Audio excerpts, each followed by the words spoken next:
جی وعلیکم السلام ورحمۃ اللہ وبرکاتہ۔ محترم بھائی نے جی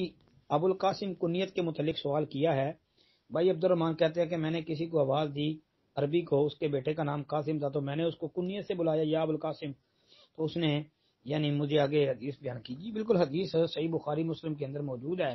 صحیح بخاری میں 3114، صحیح مسلم میں 2133 نمبر حدیث کتاب الادب میں ہے، صحیح مسلم میں، اور امام مسلم نے اس کے اوپر کنیت کی ممانت کا عنوان بھی قائم کیا ہے۔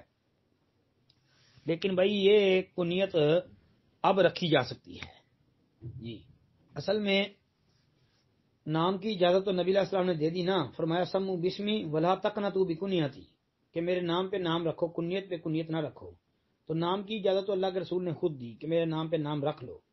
اور کنیت کی ممانت یہ نبی علیہ السلام کی زندگی کے ساتھ خاص ہے کہ اس وقت یہ کنیت نہ رکھی جائے، کیونکہ بعض اوقات کوئی ابو القاسم کہہ کے آواز دیتا تو اللہ کے رسول علیہ الصلوۃ والسلام کو ایسے محسوس ہوتا جیسے اللہ کے رسول کو آواز دے دیا کسی نے، تو جس کی وجہ سے ایک وجہ یہ بیان کی گئی ہے جس کی وجہ سے یہ کنیت رکھنے سے منع کیا گیا۔ اور اس کے متعلق امام مالک وغیرہ کا فتویٰ بھی اہل علم نے بیان کیا ہے کہ جی وہ کہتے ہیں کہ بالکل جائز ہے، اگر کوئی محمد ابو القاسم رکھتا ہے تو یہ بھی درست ہے، محمد ابو القاسم کہہ کے آواز دیتا ہے یہ بھی ٹھیک ہے، اور یہ کنیت ابو القاسم یہ رکھی جا سکتی ہے، اس میں کوئی حرج والی بات نہیں ہے۔ کیونکہ اور اس بارے میں بھائی فتوے کے علاوہ ایک بڑی واضح حدیث بھی ہے جو کہ سنن نبی داود کے اندر آتی ہے 4967 نمبر ابو داود میں، اور جامع ترمذی کتاب الادب کے اندر 2843 نمبر پر، اور شیخ البانی رحمۃ اللہ علیہ نے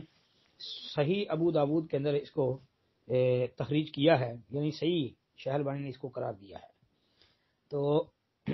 اسی وہ حدیث علی رضی اللہ عنہ سے مروی ہے جس میں وہ فرماتے ہیں، کہتے ہیں کہ علی رضی اللہ کہتے ہیں میں نے کہا ہے اللہ کے نبی، اگر آپ کی وفات کے بعد میرے ہاں کوئی بیٹا پیدا ہو تو کیا میں اس کا نام اور کنیت آپ کے نام اور کنیت پر رکھ لوں؟ تو آپ نے فرمایا ٹھیک ہے، یعنی اجازت دے دی ہے۔ تو اس لیے